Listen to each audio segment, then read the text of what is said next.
Bonjour bien-aimés dans le Seigneur. Ce matin, nous sommes en train de continuer notre étude de 2 Corinthiens.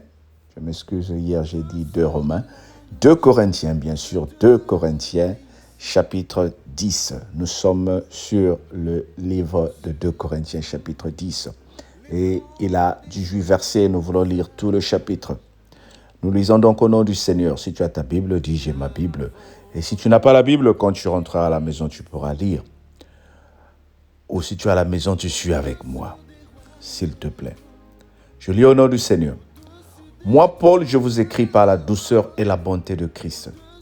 Moi, humblement d'apparence, quand je suis au milieu de vous, et plein de hardiesse à votre égard quand je suis éloigné. Je vous prie, lorsque je serai présent, de ne pas me forcer à recourir avec assurance à cette hardiesse, dont je me propose d'user contre quelques-uns qui nous regardent comme marchant selon la chair. Si nous marchons dans la chair, nous ne combattons pas selon la chair.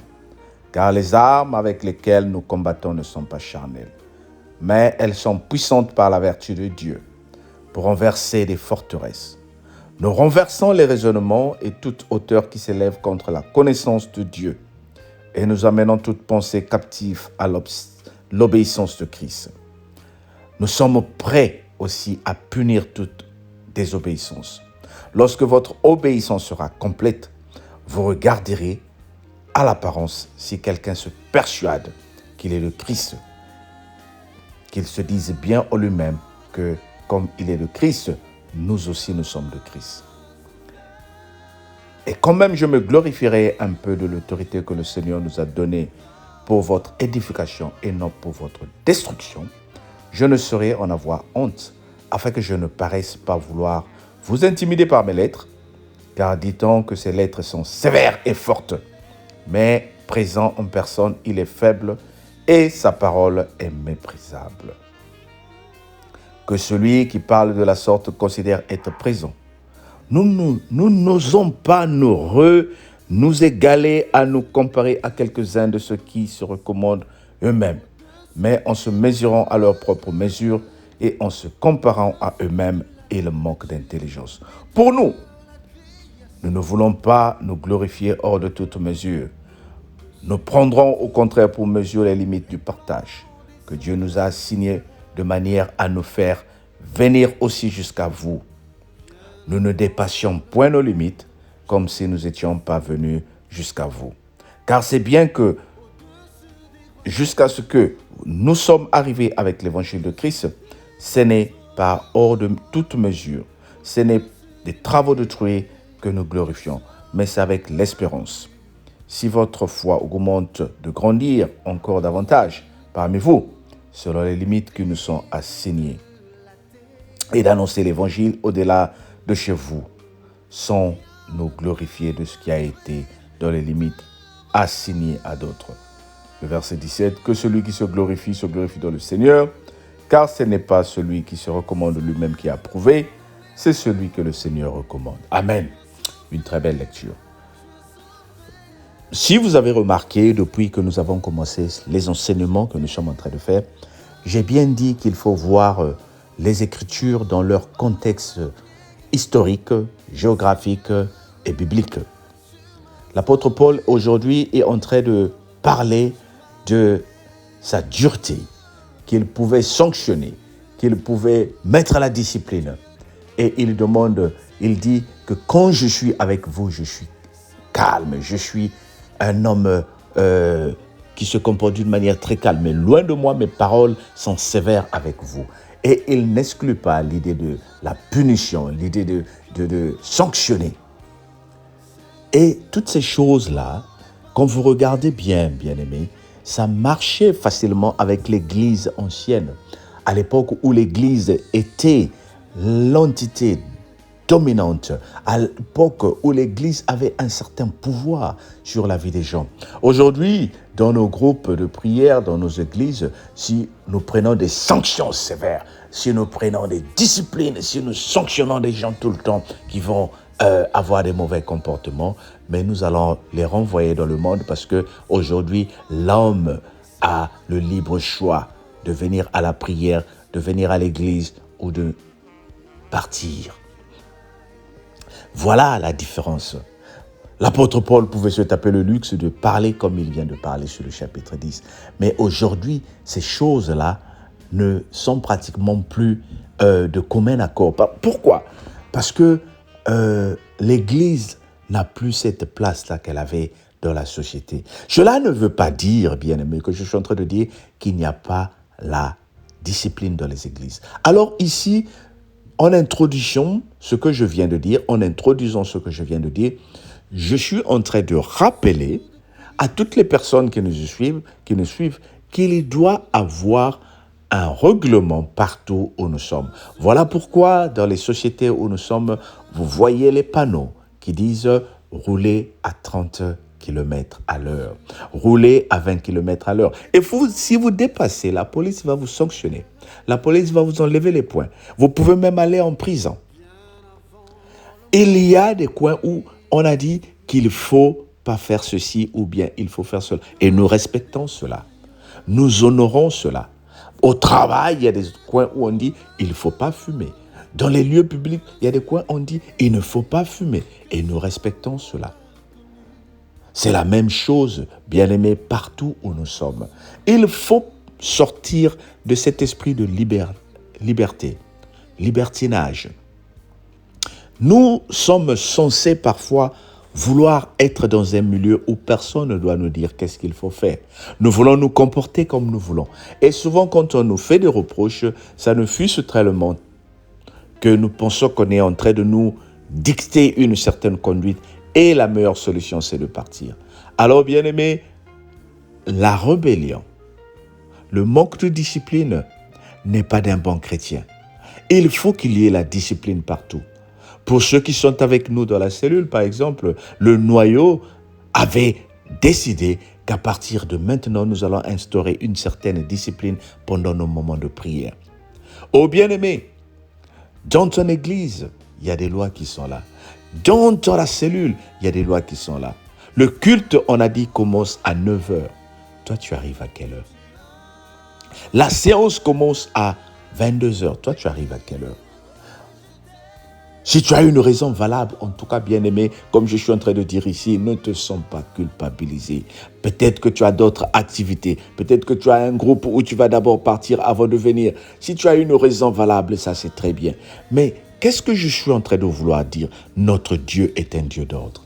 Il ne faut pas que quelqu'un te surveille pour que toi tu vives, pour que toi tu fasses tes choses. Mais crains Dieu. Crains Dieu, bien-aimé. Vous allez vous rappeler que l'une des résolutions que nous avons prises, que nous avons appris il y a 2 mardis de cela, concernant cette nouvelle année, c'est la crainte de Dieu. La crainte de Dieu suscite la discipline, bien-aimé. Ne cherche pas que quelqu'un te surveille. Toi-même, tu connais ce que tu as. Toi-même, tu connais ce que tu es. Toi-même, tu connais tes engagements. Quels sont tes engagements devant Dieu? Qu'est-ce que tu as résolu de faire? Tu as peut-être dit à Dieu que cette année, je veux être plus engagé dans la parole. Cette année, je veux être plus engagé dans les activités de mon groupe. Respecte-le. Parce que ce n'est pas aux hommes que tu as fait la promesse, mais c'est à Dieu que tu as fait la promesse. Et quand tu as fait un vœu à Dieu, il n'est pas comme ce que nous venons de lire, où si tu ne fais pas, Dieu va te punir. Non, le problème avec notre Dieu, il est esprit. Et ceux qui l'adorent, dit la Bible dans Jean 4 à partir du verset 21, ceux qui l'adorent doivent l'adorer en vérité, en esprit et en vérité. Alors bien aimé, si vraiment tu réalises que tu dois commencer à adorer le Seigneur en vérité et qu'en s'approchant de lui, tu es dans la vérité. Quand tu dis je n'ai pas, tu es dans la vérité. Quand tu dis je suis fatigué, tu es dans la vérité. Quand tu dis je ne peux pas être là, tu es dans la vérité. Parce que c'est toi seul qui connais ce que tu es en train de dire. Si tu es en train de dire la vérité ou si tu es en train de mentir, tu es dans la vérité. Alors tu seras connecté spirituellement avec Dieu. Et toi, tu vas commencer à voir la main de Dieu dans ta vie. Ne fais pas des choses pour faire plaisir à un homme de Dieu. Ne fais pas des choses pour faire plaisir à une sœur dans le Seigneur. Mais fais des choses parce que tu as compris que je dois vivre dans la discipline. Oh bien-aimé, la discipline. La crainte de Dieu suscite la discipline. Il faut que toi, tu aies la discipline, une discipline interne. Est-ce que tu as lu ta Bible aujourd'hui? Dis, oh Seigneur, je n'ai pas lu la Bible et je suis en train de partir au lit. Oh, prends un moment, prie. Prends 5, 10 minutes, prie. La discipline spirituelle. Il y a des choses que tu faisais dans le passé, par exemple. Il faut que cela commence à être automatiquement se démarquer de toi, sans que personne te force. Nous avons la grâce de vivre un Dieu qui est libre, bien-aimé. Nous avons la grâce de vivre un Dieu qui est compatissant. Notre Dieu est amour, mais son amour aussi détermine la relation que tu vas avoir avec lui. C'est comme un homme et une femme. C'est comme le message que nous avons appris hier.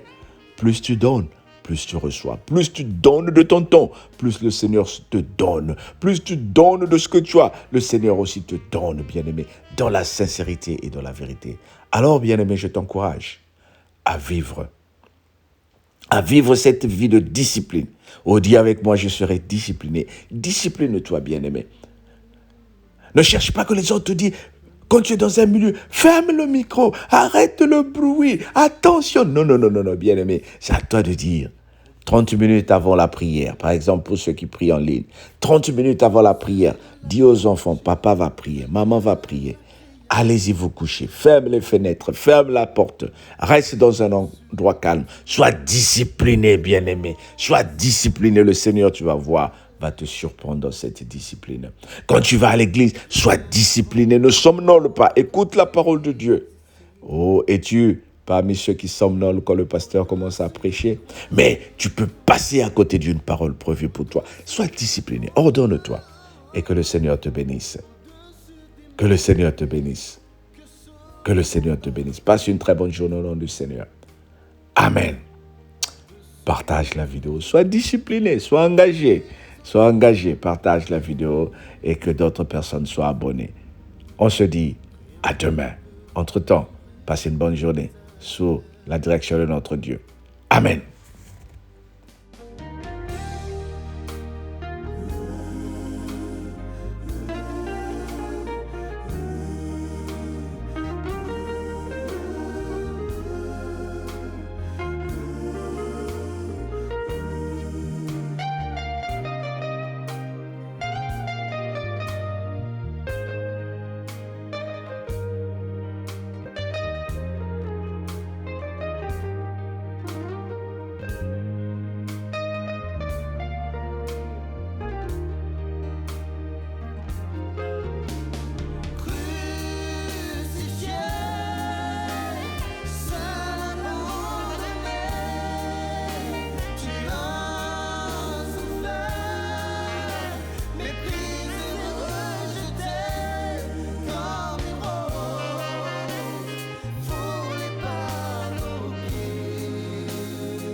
Au-dessus des puissances, au-dessus des rois,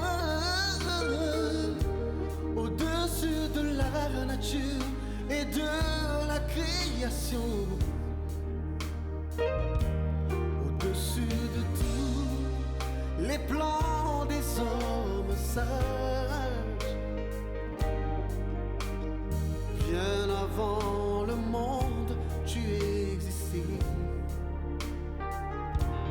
Au-dessus des royaumes, au-dessus des trônes, au-dessus des merveilles que ce monde a connues.